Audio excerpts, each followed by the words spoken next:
Hey guys, welcome. This is your Sameer Kohli sir with another lecture of the topic called determinants.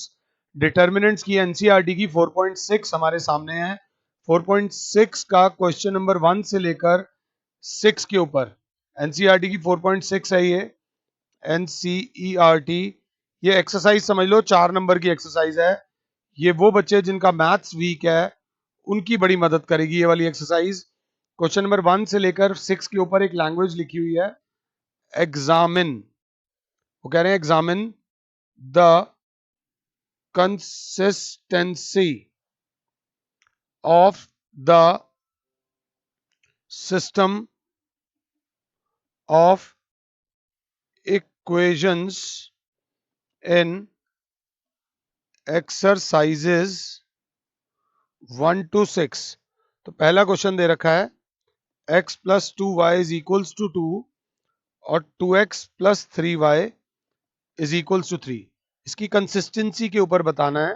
तो सबसे पहले हम इसको इस फॉर्म में लिख लेंगे 1 2 2 3 इंटू एक्स वाई बराबर है 2, 3। फिर हम लिखेंगे this is of the form. कौन सी form? A x is equals to B. ये ए, ये बी, एक्स और ये बी। तो ए इनवर्स ए एक्स बराबर होगा ए इनवर्स बी। तो आई एक्स बराबर हो जाएगा ए इनवर्स बी। पहला क्वेश्चन है इसलिए सारे स्टेप कर रहा हूं। बिकॉज ए इनवर्स इंटू ए बराबर होता है आई और x बराबर हो जाएगा a इनवर्स इंटू बी। अगर क्लास 7 है तो बिकॉज i इंटू एक्स बराबर होता है x बराबर हो जाएगा 1 upon determinant a into adjoint a into b. तो बच्चा कहेगा यहाँ पर solve for x and y नहीं बोला, सिर्फ डिटरमाइन द कंसिस्टेंसी बोला है। तो आप सबसे पहले डिटर्मिनेंट a की वैल्यू निकालो, क्योंकि मैट्रिक्स a अगर ये है तो डिटर्मिनेंट हो जाएगा 1 2 2 3। तो इसकी वैल्यू हो जाएगी 3 minus 4, that is -4। Therefore a determinant a is not equals to 0, hence the system of equation is consistent। Consistent है और सॉल्व होएगा, कंसिस्टेंट है और सॉल्व होएगा। इसमें हमें x और y की वैल्यू नहीं निकालनी, इसमें सिर्फ हमें बताना है कि कंसिस्टेंट है या नहीं है। अगर पिछला लेक्चर याद है तो बहुत बढ़िया, नहीं तो पेज नंबर 134 पे टॉप पे जो 2 लाइनें लिखी हुई हैं वो जरा ढंग से लिख लीजिएगा। पेज 134 के टॉप पे 2 लाइनें लिखी हुई हैं, वो कृपया करके लिख लीजिएगा। They are going to help you. इसी का सेकंड पार्ट है मेरे बच्चों। क्वेश्चन नंबर 2 बोलता है कि 2x minus y is equals to 5, x plus y is equals to 4। तो हम इसको लिख देंगे 2 माइनस 1 1 1 इंटू, अगर साथ हो एक्स वाई बराबर 5 एंड 4। फिर this is of the form A x is equals to b. Directly लिख देंगे x बराबर हो जाएगा a इनवर्स b, x बराबर हो जाएगा 1 upon determinant a into adjoint a into b। तो फिर दोबारा हमारे पास डिटर्मिनेंट a पहले देखेंगे कि कितना है। डिटर्मिनेंट a बराबर है 2 माइनस 1 1 1। सो डिटर्मिनेंट a बराबर होगा 2 इंटू 1 माइनस 1 इंटू माइनस 1। तो डिटर्मिनेंट a बराबर हो जाएगा 2 प्लस 1। डिटर्मिनेंट a बराबर आ गया 3।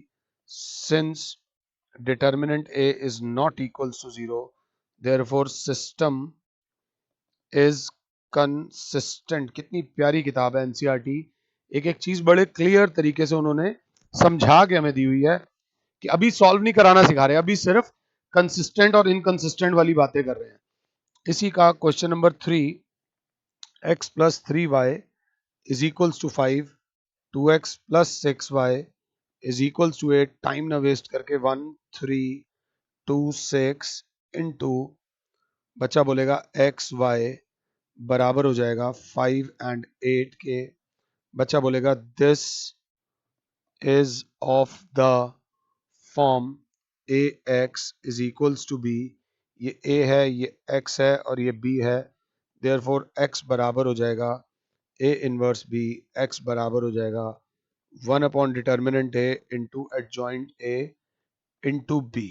तो हम सबसे पहले डिटर्मिनेंट ए देखेंगे क्या है, 1 3 2 6 जिसकी वैल्यू आ रही है 1 into 6 minus 2 into 3 that is 6 minus 6 is equals to 0। Determinant A 0 आ रहा है।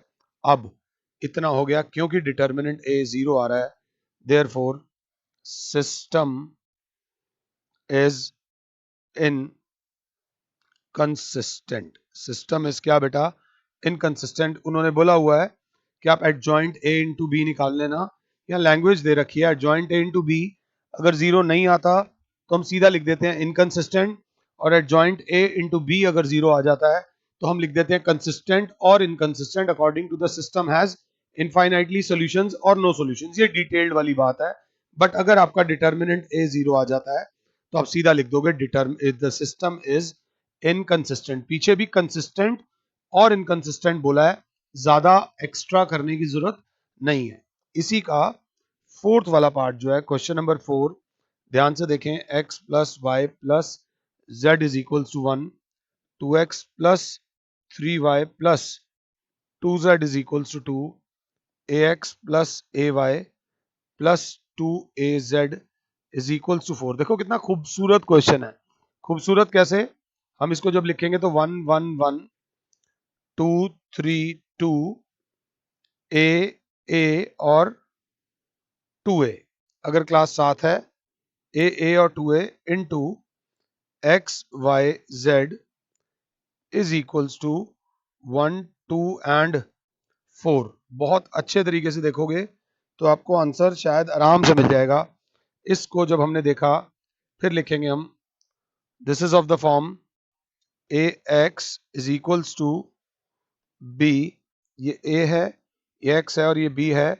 तो सबसे पहले डिटर्मिनेंट ए क्या है, 1 1 1 2 3 2 ए 2a। इससे डरना नहीं है, इसको एक्सपांड करेंगे 1 के साथ आ जाएगा 3 2 a 2a, ऐसे ले लो। माइनस 1 के साथ आ जाएगा 2 2 a 2a, प्लस 1 के साथ आ जाएगा 2 3 a।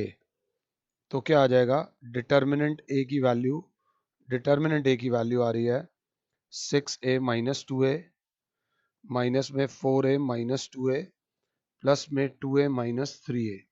So that will be 4a minus 2a minus में माइनस a, तो 4a minus 2a plus a that is 3a, small a, determinant a की value. Since determinant a is not equals to 0, therefore the system of equation is consistent। Therefore the system of equation is, मेरे प्यारे बच्चों, consistent। Simple सी बात है, कोई ज्यादा है तो